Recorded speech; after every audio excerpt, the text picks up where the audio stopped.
Hi ಸ್ನೇಹಿತರೆ, ನಿನ್ನೆ match LSG versus CSK ಮ್ಯಾಚಲ್ಲಿ CSK ಗೆದ್ದಿದೆ ಸ್ನೇಹಿತರೆ. CSK ಏನು ಮಾಡಿದ್ರಪ್ಪ ಅಂತಂದರೆ, CSK LSG ಮ್ಯಾಚ್ ನೋಡ್ಬೇಕಾದ್ರೆ ಸೆಕೆಂಡ್ ಇನ್ನಿಂಗ್ಸು ನನಗೆ ಎಲ್ಲೂ ಕೂಡ CSK ಈ ಮ್ಯಾಚ್ ಸೋಲ್ತಾರೆ ಅಂತ ಅನ್ನಿಸ್ಲೇ ಇಲ್ಲ. ಮತ್ತು LSG ಕೂಡ ಎಲ್ಲೂ ಕೂಡ ಈ ಮ್ಯಾಚ್ ಗೆಲ್ತಾರೆ ಅನ್ನೋ ಯಾವುದೇ ಒಂದು ಸಣ್ಣ ಸುಳಿವು ಕೂಡ ಸಿಗಲಿಲ್ಲ. ಮತ್ತು LSG ಈ ಮ್ಯಾಚಲ್ಲಿ ಕಡಿಮೆ ರನ್ ಹೊಡೆದಿದ್ದೇ CSKಯ ಗೆಲುವಿಗೆ ಕಾರಣ ಆಯ್ತಾ ಅಂತ ನನಗನ್ನಿಸ್ತಾ ಇದೆ ಸ್ನೇಹಿತರೆ. ಹೌದು ಸ್ನೇಹಿತರೆ, welcome back to my channel Eshanna Jakanahalli. LSG ಮತ್ತು ಚೆನ್ನೈ ಮ್ಯಾಚಲ್ಲಿ ಲಕ್ನೋದಲ್ಲಿ ನಡೀತು.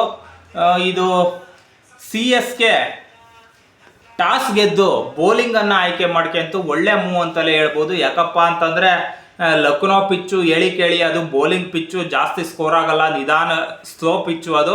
ಅದರಿಂದ ಬೌಲಿಂಗನ್ನು ಆಯ್ಕೆ ಮಾಡ್ಕೊಂತು ಮೊದಲು ಬ್ಯಾಟಿಂಗ್ ಮಾಡಿದಂತಹ ಲಕ್ನೋ 20 ಓವರ್ಗಳಲ್ಲಿ 7 ವಿಕೆಟನ್ನು ಕಳ್ಕೊಂಡು ಕೇವಲ 166 ರನ್ ಅಷ್ಟೇ ಹೊಡಿಲಿಕ್ಕೆ ಶಕ್ತ ಆಯಿತು. ನೋಡಿ, ಈಗೆಲ್ಲ 240, 250, 280 ತನಕ ಹೊಡಿತಿರುವಂಥ ಈ ಜಮಾನದಲ್ಲಿ 166 ರನ್ನು ಒಳ್ಳೆ ಚಿಲ್ಲರೆ ರನ್ ಆಗೋಗ್ಬಿಡ್ತು. ಈ ಒಂದು ರನ್ನನ್ನು ಚೇಸ್ ಮಾಡಲಿಕ್ಕೆ ಬಂದಂತಹ CSK ಇದು ಕೂಡ ಏನು ತಮಾಷೆ ಅಲ್ಲ. ಇದು 20ನೇ ಓವರಲ್ಲಿ ಚೇಸ್ ಮಾಡಿರೋದು, ಇನ್ನು 3 ಬಾಲ್ ಉಳಿಸಿದ್ದಾರೆ ಅಷ್ಟೇ. ಧೋನಿ ಮತ್ತು ಶಿವಮ್ ದುಬೆ ಚೇಸ್ ಮಾಡಿದ್ದು 5 ವಿಕೆಟ್ ಕಳ್ಕೊಂಡು.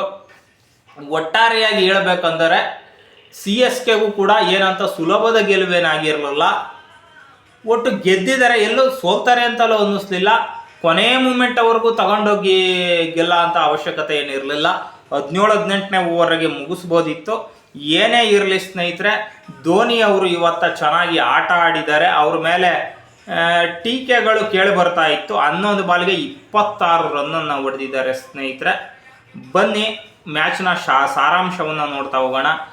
LSG ಕಡೆ ಯಾಕಪ್ಪ ಅಷ್ಟು ಕಡಿಮೆ ಸ್ಕೋರ್ ಆಯಿತು ಅಂತಂದರೆ, ಮೇಯ್ನ್ ಬ್ಯಾಟ್ಸ್ಮ್ಯಾನು ಮಾರ್ಕ್ರಮ್ ಬೇಗ ಔಟ್ ಆದರು. ಅದಾದಮೇಲೆ ಮೇಯ್ನ್ ಪೂರನ್ ಬೇಗ ಔಟ್ ಆದರು. ಒಂದು ವೇಳೆ ಪೂರನ್ ಏನಾರ ಆ ಒಂದು ಪಿಚ್ಚಲ್ಲಿ ನಿಂತು ಬಿಟ್ಟಿದ್ರೆ ಅಬೌವ್ 200 ಹೊಡೆದಿರೋರು. ಆಗ ಚೆನ್ನೈ 200 ಚೇಸ್ ಮಾಡೋದು ತುಂಬಾ ಕಷ್ಟ ಆಗೋದು. ಸೈಕಲಾಜಿಕಲ್ ಅಡ್ವಾಂಟೇಜ್ ಆವಾಗ LSG ಕಡೆ ಇರೋದು. ಈಗ 166 ಅಂದರೆ ಸೈಕಲಾಜಿಕಲ್ ಅಡ್ವಾಂಟೇಜ್ ಈಗ CSK ಕಡೆ ಬಂದಿತ್ತು. ಈಗ ನೋಡಿ ಯಾರ್ಯಾರು ಹೆಂಗೆ ಆಡಿದ್ದಾರೆ ಅಂತ ನೋಡೋದಾದರೆ, ಮಾರ್ಕ್ರಮ್ 6 ಬಾಲ್ಗೆ 6 ಹೊಡೆದಿದ್ದಾರೆ. ಒಂದು 4 ಹೊಡೆದ್ರು, ಆಮೇಲೆ ಅಷ್ಟೇ, ಆಮೇಲೆ ಔಟ್ ಆದರು. ಅದಾದಮೇಲೆ ಮಿಚೆಲ್ ಮಾರ್ಷ್ 25 ಬಾಲಿಗೆ 30 ಹೊಡೆದಿದ್ದಾರೆ. ಇದು ಕೂಡ ತುಂಬ ಕಮ್ಮಿ ಸ್ಕೋರ್ ಆಯಿತು.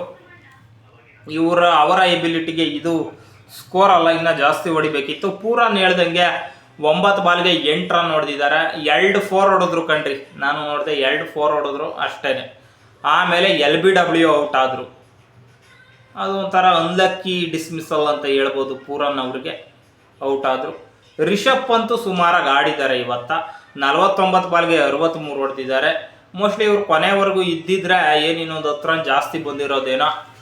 ಅದರಲ್ಲೂ ಕೂಡ ಗೆಲ್ತಾರೆ ಅಂತ ಹೇಳಲಿಕ್ಕಾಗಿ ಒಂದು 10 ರನ್ ಜಾಸ್ತಿ ಹೊಡೆದಿದ್ದಾರೆ ಅಷ್ಟೇ. ಆಯುಷ್ ಬದೋನಿ 17 ಬಾಲ್ಗೆ 22 ಹೊಡೆದಿದ್ದಾರೆ. ಆಯುಷ್ ಬದೋನಿ ಇಷ್ಟು ಹೊಡೆದಿರೋದು ಹೆಚ್ಚು. ಯಾಕಪ್ಪ ಅಂತಂದರೆ ಅವರಿಗೆ ತುಂಬಾ ಜೀವದಾನಗಳು ಸಿಕ್ಕಿವು, ಎವೇರಿ ಮೂಮೆಂಟು ಜೀವದಾನಗಳು ಸಿಕ್ಕಿವು. ಅದನ್ನು ಬಳಸ್ಕೊಂಡು ಕೂಡ ಇಷ್ಟೇ ಹೊಡೆದಿದ್ದಾರೆ. ಮತ್ತು ಅಬ್ದುಲ್ ಸಮದ್ ಚೆನ್ನಾಗಿ ಆಡಿದ್ದಾರೆ. 11 ಬಾಲ್ಗೆ 20 ರನ್ನನ್ನು ಹೊಡೆದಿದ್ದಾರೆ. ಅವ್ರಿಗೆ ಸಿಗೋದೇ ಕಡಿಮೆ, ಆದರೂ ಚೆನ್ನಾಗಿ ಆಡಿದ್ದಾರೆ ಸ್ನೇಹಿತರೆ. ರನ್ ಗುರಿ ಬೆನ್ನತ್ತಲು ಬಂದಂತಹ CSK ಚೆನ್ನೈ ತಂಡ, ಅದ್ರ ಬಗ್ಗೆ ಮಾತಾಡೋಣ. ಶೇಖ್ ರಶೀದ್ ಅವರು, ಇವರು ಮೊದಲನೇ IPL ಆಡ್ತಿದ್ದಾರೆ ಅನ್ಕೊತೀನಿ. ಚೆನ್ನಾಗಿ ಆಡಿದ್ರು. 19 ಬಾಲ್ಗೆ 27 ಹೊಡೆದಿದ್ದಾರೆ. ಮತ್ತು ರಚಿನ್ ರವೀಂದ್ರ 22 ಬಾಲ್ಗೆ 37 ರನ್ನನ್ನು ಹೊಡೆದಿದ್ದಾರೆ. ರಾಹುಲ್ ತ್ರಿಪಾಠಿ 10 ಬಾಲ್ಗೆ 9 ಹೊಡೆದಿದ್ದಾರೆ. ನನಗನ್ಸುತ್ತೆ ಈ ರಾಹುಲ್ ತ್ರಿಪಾಠಿ ಅವರು ಯಾಕೆ ಇಷ್ಟು ಕಳಪೆ ಆಟ ಆಡ್ತಿದ್ದಾರೆ. ಇತ್ತೀಚೆಗಂತೂ ಚೆನ್ನಾಗಿ ಆಡೇ ಇಲ್ಲ ಸ್ನೇಹಿತರೆ. ನೋಡಿ, ಹೈದರಾಬಾದ್ ಕಡೆ ಇದ್ದರು, ಅಲ್ಲೂ ಆಡಲಿಲ್ಲ. ಚೆನ್ನೈ ಕಡೆ ಅಲ್ಲೂ ಆಡ್ತಾ ಇಲ್ಲ. ಇವರ ಪರ್ಫಾರ್ಮೆನ್ಸ್ ಪ್ರೂವ್ ಮಾಡ್ಕೊಳ್ಳೋಕ್ಕೆ ಇನ್ನೂ ಎಷ್ಟು ಮ್ಯಾಚ್ ಬಿಡಬೇಕು? 6 ಮ್ಯಾಚಲ್ಲಿ ಆಲ್ಮೋಸ್ಟ್ ಎಲ್ಲ ಆಡೇವ್ರೆ ಅಂದ್ಕೊತೀನಿ. ಪ್ರೂವ್ ಮಾಡ್ಕೋಬೋದಿತ್ತು. ಅದಾದಮೇಲೆ ಜಡೇಜಾ 11 ಬಾಲ್ಗೆ 7 ಹೊಡೆದವ್ರೆ. ಶಿವಮ್ ದುಬೆ 37 ಬಾಲ್ಗೆ 43 ಹೊಡೆದಿದ್ದಾರೆ. ಇವರು ಕೊನೆವರೆಗೂ ಇದ್ದು ಗೆಲ್ಸಿದ್ರು. ವಿಜಯ್ ಶಂಕರ್ 8 ಬಾಲ್ಗೆ 9. ಆ ವ್ಯಕ್ತಿ ಏನಂತ ಅವರು ಅಷ್ಟಕ್ಕಷ್ಟೇ. ಇವರೆಲ್ಲ ಚೆನ್ನಾಗಿ ಆಡಿದರೆ ಚೆನ್ನೈ ಯಾಕೆ ಈಸೊಂಥರ ಮ್ಯಾಚ್ಗಳು ಸೋಲ್ತಿತ್ತು. ಇವರೆಲ್ಲ ಈ ಬ್ಯಾಟ್ಸ್ಮನ್ಗಳೆಲ್ಲ ಚೆನ್ನಾಗಿ ಆಡಿದ್ದಾರೆ. ಕಾನ್ವೆ ಆಗಿರ್ಬೋದು, ತ್ರಿಪಾಠಿ, ಜಡೇಜಾ, ರಚಿನ್ ರವೀಂದ್ರ, ಇವರೆಲ್ಲ ಶೇಖ್ ರಶೀದ್ ಇವತ್ತು ಬಂದಿದ್ದಾರೆ ಬಿಡಿ, ವಿಜಯ್ ಶಂಕರ್. ಧೋನಿ ಅವ್ರದ್ದು ಇದೇ ಕತೆನೇ. ಈಗ ಒಂದು 2 ಮ್ಯಾಚ್ ಚೆನ್ನಾಗಿ ಆಡಿದ್ದಾರೆ ಅಷ್ಟೇ. ಅವಾಗೆಲ್ಲ ಮ್ಯಾಚ್ಗಳು ಚೆನ್ನಾಗಿ ಆಡಿಲ್ಲ. 11 ಬಾಲ್ಗೆ 26 ಹೊಡೆದಿದ್ದಾರೆ. ಹಿಂಗಾಗಿ ಒಟ್ಟಿನಲ್ಲಿ ಲಾಸ್ಟ್ ಓವರಲ್ಲಿ 6 ಬಾಲ್ಗೆ 5 ರನ್ ಏನೋ ಬೇಕಿತ್ತು, ಏನು ಜಾಸ್ತಿ ಬೇಕಿರಲಿಲ್ಲ. ಓಕೆ, ಇಲ್ಲಿ ಆಗಿದ್ದೇನಪ್ಪ ಅಂತಂದರೆ ಈ ಲಕ್ನೋ ಕಡೆ ಶಾರ್ದೂಲ್ ಠಾಕೂರ್ ಇದ್ದಾರಲ್ಲ, ವೈಡ್ ಬಾಲ್ಗಳು ಜಾಸ್ತಿ ಹಾಕಿದ್ರು, ಸರಿಯಾಗಿ ಹೊಡೆಸ್ಕೊಂಡ್ಬಿಟ್ರು. ಏನೋ ಕಂಟ್ರೋಲ್ ಮಾಡ್ತಾರೆ ಅಂದ್ಕೊಂಡ್ವಿ, ಇಲ್ಲ ಸರಿಯಾಗಿ ಹೊಡೆಸ್ಕೊಂಡ್ಬಿಟ್ರು. ಅದೇ ದೊಡ್ಡ ಹೊಡೆತ ಆಗಿದ್ದು. ಇಲ್ಲ ಅಂದಿದ್ರು ಅವ್ರು ಗೆಲ್ತಿದ್ದು ಕಷ್ಟನೇ.